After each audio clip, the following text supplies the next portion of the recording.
So let's just jump right in. What if I told you that winning on YouTube isn't about some lucky break?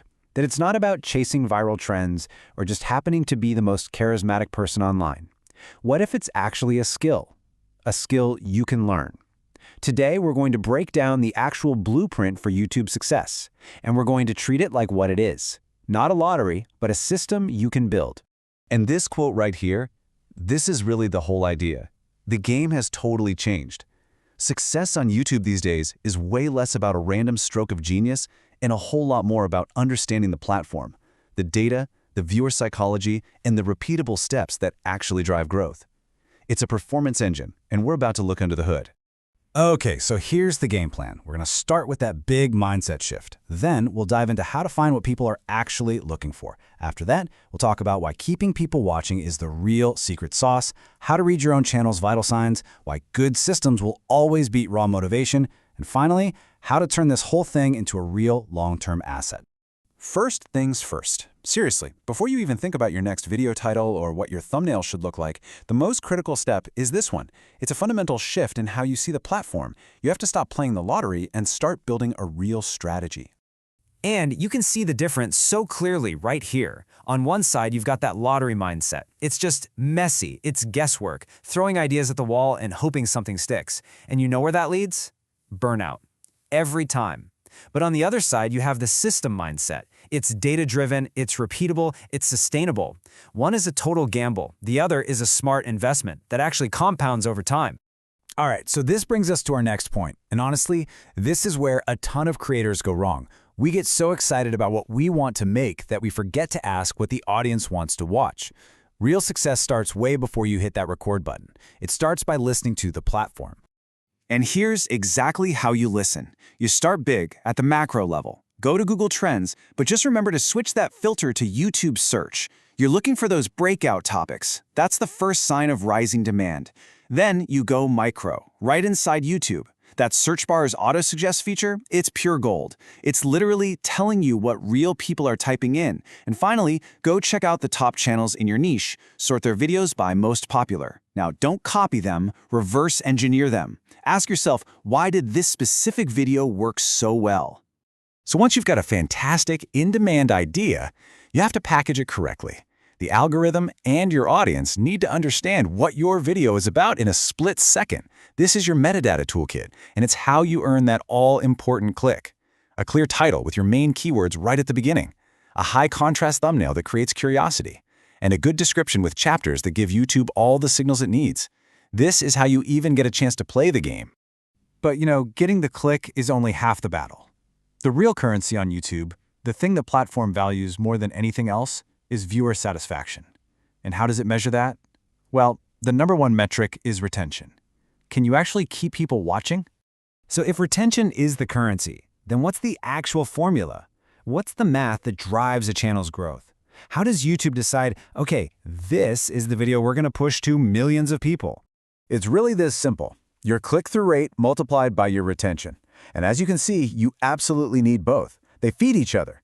Think about it. A killer thumbnail that gets tons of clicks but leads to a video people bail on after 10 seconds? That's a huge negative signal. On the flip side, a masterpiece of a video that no one ever clicks on, it's just going to sit there, unseen. They have to work together. So how do you engineer your videos for retention?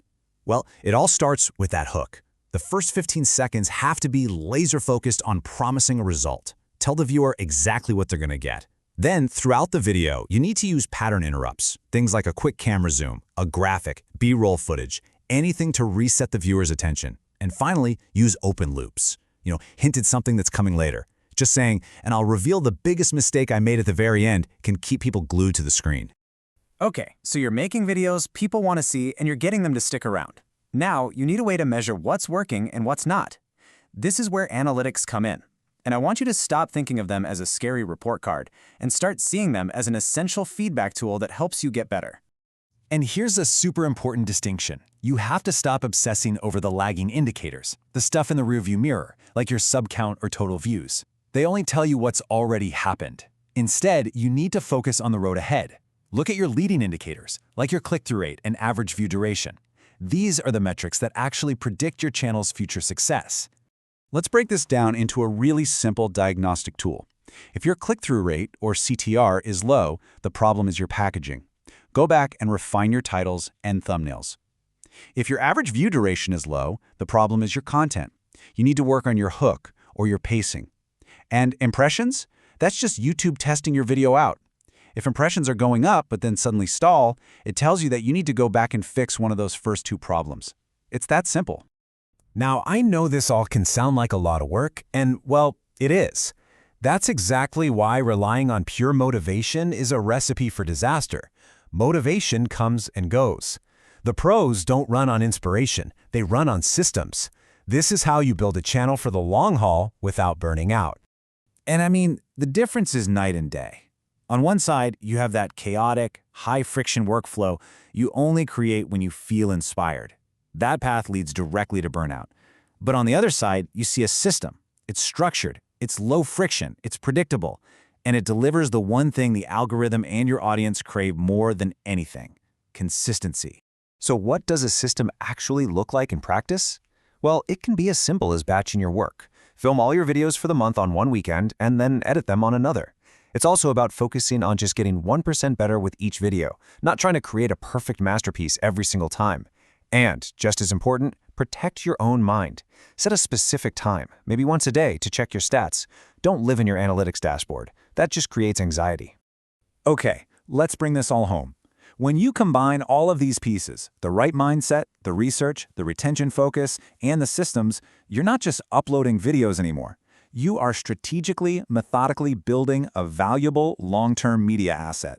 And the key to unlocking that long-term value is what we can call the compounding strategy.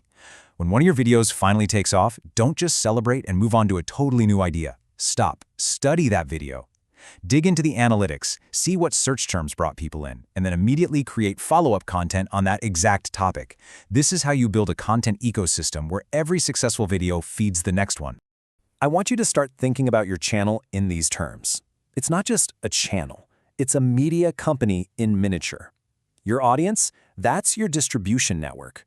Your content, that's your intellectual property, your IP. And your consistency, which is powered by your systems, that's the moat around your castle, protecting everything you've built. Ultimately, it all boils down to this single, powerful idea. You can hope for luck, sure, but luck always fades. A good system, on the other hand, just gets stronger and more valuable over time. It compounds. So, let's turn all this talk into action. I want you to forget, just for a moment, about trying to land that one viral hit. Instead, I want you to ask yourself this. Looking at your entire process, from research to filming to editing, what is the first, smallest system you can build for your channel? Start there. Just build one small, repeatable process and let the growth follow.